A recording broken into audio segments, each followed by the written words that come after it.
लड़की के बड़ी फुर्सत से बनाए हैं, यानी कि बड़ी फुर्सत से बनाला भगवान। तब तो रावरी लड़की ऊपर फिदा है, बड़ी फुर्सत से बनाया भगवान। सेल सब लड़का फिदा है हमारे डांसर का बात सही बात है।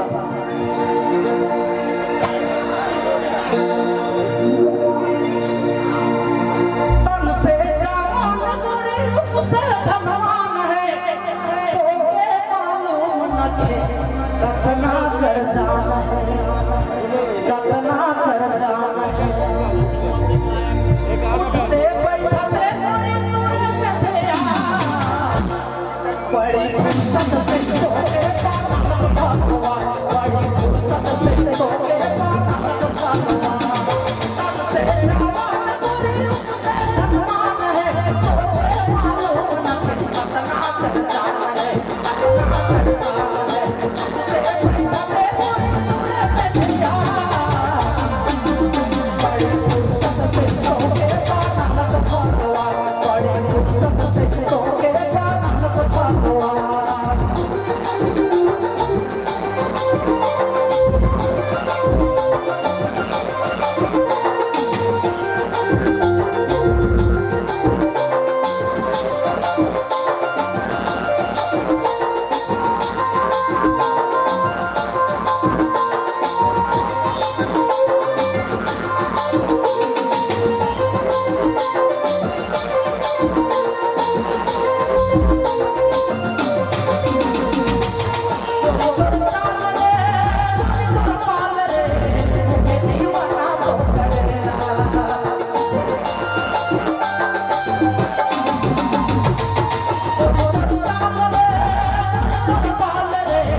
Stop